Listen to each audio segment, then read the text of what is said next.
6 million ways to die, choose one.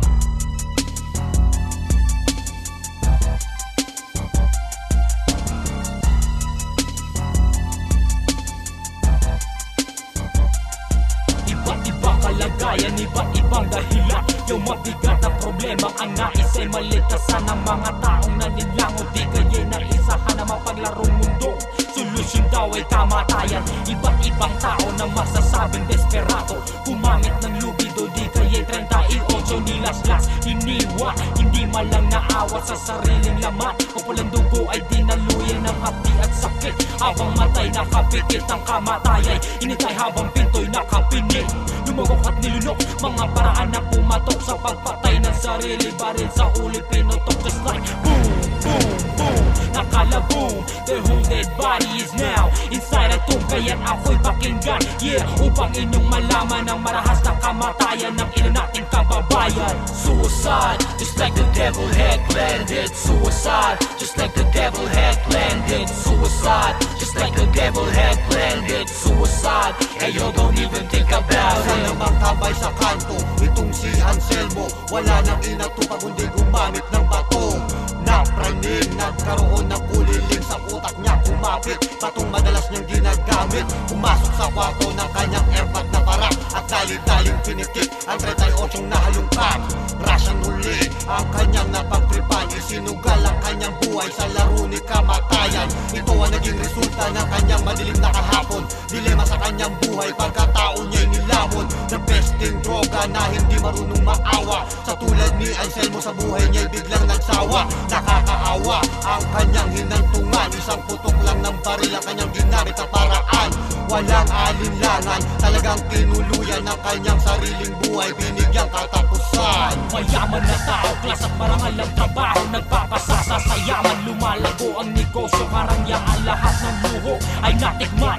Babae, pera, ginto, pati na ang kapangyarihan. Ngunit itong lahat ay nawalang bigla, pagkat hindi niya alam sa sugal siya ay dinaya. Hindi niya nakayanan lahat ng kahihiyan ng kayamanin ng ubos, pati kanyang ari-arian. Nagpulong sa kwarto, tinodo ang radyo, tinutok ang baril, sabay kalabit sa gatilyo. Sabog ang utak, bungo ay nawasak, mainit na dugo sa sahigi, nagkayat ang kanyang bangkay na lumalamig ay nakaratay sa isang madilim na sulok kung saan siya'y namatay. Kanyang madilim na landasay, doon na nagwakas, natagpuan siyang patay sa loob ng 24 oras. Suicide, just like the devil had planned it. Suicide, just like the devil had planned it. Suicide, just like the devil had planned it. Suicide, hey yo, don't even think about it. Suicide, just like the devil had planned it. Suicide, just like the devil had planned it. Suicide, just like the devil had planned it. Suicide, hey yo, don't even think about it. Ang mga kadahilanan ng maraming kamatayan ng pagpapatiwakal dahil wala ng basihan. Ang buhay ng ilan sadyang naging magulo, kaya pilit na tinatapos hanggang sa gumuho. Wala nang maisip na magandang solusyon ang pumasok sa isipan na uminom na lang ng lason. Nagpapakamatay dahil sobrang daming problema, maisip na magulo at wala nang tiwala sa sarili. Pagkawili sa huli ay nagsisisi sa bagay na ginawa, muray na wala sa kanyang sarili. Larawan ng kamatayan na madalas na nakikita sa gantong sitwasyon. Utak natin lumalatanak, kadalasan nagdidilim ang paningin. Halos wala talagang makita, may bumubulong na hangin. Dali-daling nilaslas ang pulso, kinabukasan natagpuan, naliligo na sa dugo.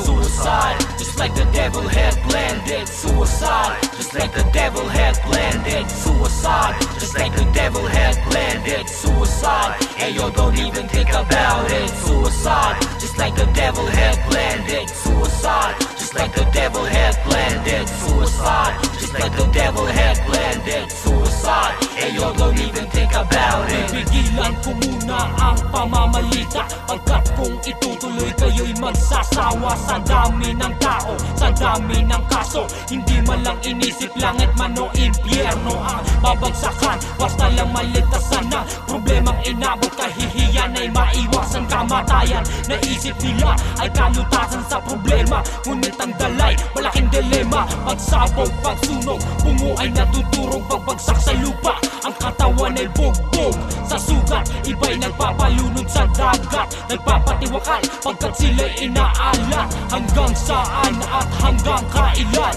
ang aabutin upang ito ay mapigilan? Presinto, husgado, kanya-kanyang abogado, pagkatapos ng lamay diretso na sa sementeryo. Suicide, just like the devil had planned it. Suicide, just like the devil had planned it. Suicide, just like the devil had planned it. Suicide, and you don't even think about it. Suicide, just like the devil had planned it. Suicide, just like the devil had planned it. Suicide, just like the devil had planned it. Suicide, and you don't even think about it.